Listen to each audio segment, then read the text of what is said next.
Rahul ji, drama वो नहीं होता। माननीय प्रधानमंत्री जी नवरात्र में 9 दिन का उपवास रखते हैं। श्री राम मंदिर के उद्घाटन के समय 11 दिन उपवास रखकर व्रत रखते हैं। शुद्ध शाकाहारी है। ड्रामा वो होता है कि एक तरफ आपके साथ के दल कॉन्फ्रेंस करते हैं इरेडिकेशन ऑफ सनातन धर्म, यानी हिंदू धर्म का समूल नाश। फिर विदेश में आपके लोग वो कॉन्फ्रेंस करते हैं डिसमेंटलिंग ग्लोबल हिंदुत्व, यानी संपूर्ण विश्व से हिंदू धर्म को नष्ट करना।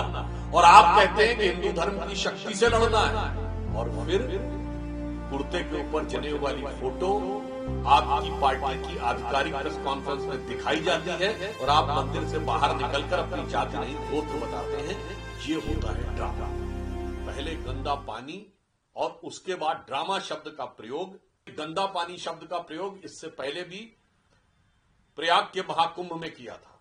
आपके साथ के दल कॉन्फ्रेंस करते हैं इरेडिकेशन ऑफ सनातन धर्म कि बिहारी यहां पर सफाई करने के लिए आते हैं। विदेश भ्रमण में भारत के विरुद्ध भरपूर दुष्प्रचार करने के बाद आज बिहार में चुनावी प्रचार के पहले दिन ही उन्होंने भारतीय संस्कृति के सबसे महान पर्वों में से एक और बिहार की संस्कृति के सबसे बड़े महापर्व छठ पूजा के लिए जिस प्रकार के शब्दों का प्रयोग किया है, पहले गंदा पानी और उसके बाद ड्रामा शब्द का प्रयोग, ये जन जन से लेकर प्रधानमंत्री जी तक की इस छठ के महापर्व पे जो आस्था है, उसके ऊपर जो आदत से मजबूर होकर राहुल गांधी जी ने निंदनीय बयान दिया है, उससे बिहार की जनता स्तब्ध है और आक्रोशित है। जो कुछ ये महागठबंधन और राहुल गांधी जी कर रहे हैं, यह कोई पहली बार नहीं है। उन्होंने गंदा पानी शब्द का प्रयोग इससे पहले भी प्रयाग के महाकुंभ में किया था और श्री राम जन्मभूमि के उद्घाटन के समय उनको नाच गाना नजर आया था और आज छठ के महापर्व पर उनको ड्रामा नजर आ रहा है। ये उनकी भारतीय संस्कृति विरोधी, हिंदू धर्म संस्कृति विरोधी और बिहार की संस्कृति के महान प्रतीक में से सबसे प्रमुख पर्व के प्रति उनके मन में जो तिरस्कार और घृणा का भाव है, वो उसको दर्शाता है। मैं राहुल गांधी जी से बताना चाहती है कि राहुल जी, ड्रामा वो नहीं होता है। माननीय प्रधानमंत्री जी नवरात्र में 9 दिन का उपवास रखते हैं। श्री राम मंदिर के उद्घाटन के समय 11 दिन उपवास रखकर व्रत रखते हैं। शुद्ध शाकाहारी हैं।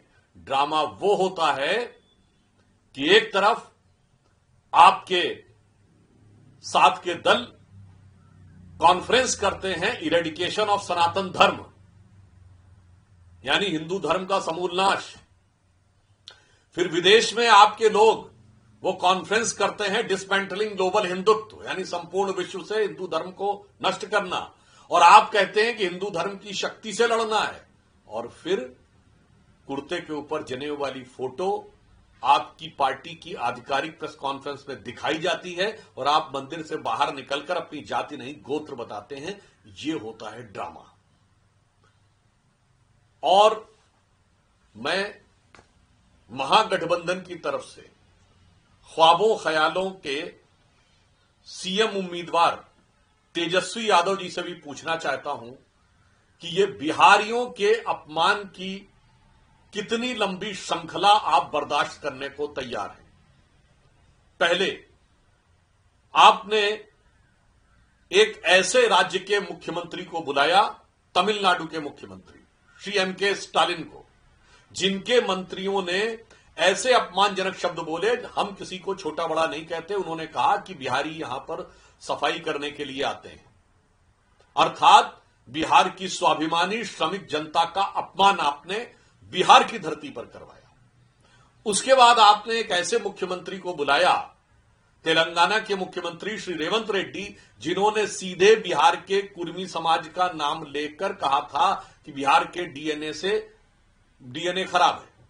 यानी आपने बिहार की जनता का अपमान कराया और अब बिहार की श्रद्धा के सबसे बड़े केंद्र छठ महापर्व का इतना बड़ा अपमान करवाकर आप बिहार की जनता की कितनी बेइज्जती अपने महागठबंधन से करवाना चाहते हैं। मेरा मानना है कि बिहार की जनता इससे स्तब्ध है, आक्रोशित है। भारतीय जनता पार्टी और एनडीए इसकी घोर निंदा करता है, परंतु मुझे लगता है इसके साथ ही बिहार की जनता संकल्पबद्ध है कि बिहार के निरंतर अपमान और भारत की धर्म संस्कृति के निरंतर अपमान की जो हिमाकत इंडी गठबंधन, महागठबंधन, राहुल गांधी और तेजस्वी जी कर रहे हैं, उसका पुरजोर जवाब पूरी ताकत के साथ मतदान में देकर इस अपमान का प्रतिकार अवश्य करेगी। छठ का महापर्व अस्त होते हुए सूर्य को की आराधना करके प्रारंभ होता है और उदित होते हुए सूर्य को अर्घ्य देकर समाप्त होता है। तो निश्चित रूप से इन चुनावों में बिहार की संस्कृति और श्रद्धा के इस प्रतीक के इस अपमान का प्रतिकार करते हुए बिहार की जनता महागठबंधन के सूर्य को अस्त करने और प्रधानमंत्री श्री नरेंद्र मोदी और श्री नीतीश कुमार जी के नेतृत्व में एनडीए और भारत के उगते हुए सूर्य को अपना समर्थन देकर नए भारत का मार्ग प्रशस्त करेगी।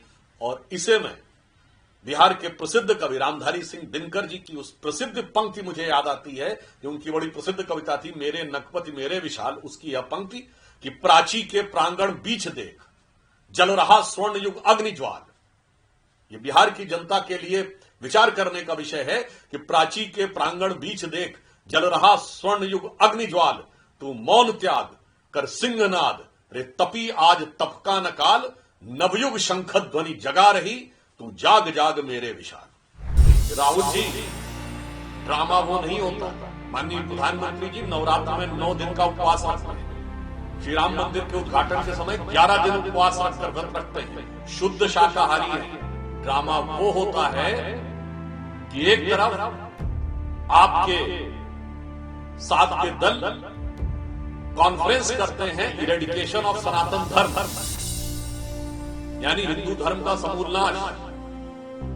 फिर विदेश में आपके लोग वो कॉन्फ्रेंस करते हैं डिसमेंटलिंग ग्लोबल हिंदुत्व, यानी संपूर्ण विश्व से हिंदू धर्म को नष्ट करना।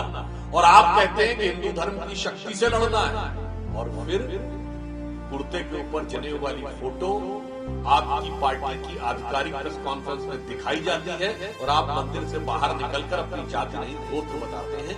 ये होता है ड्रामा।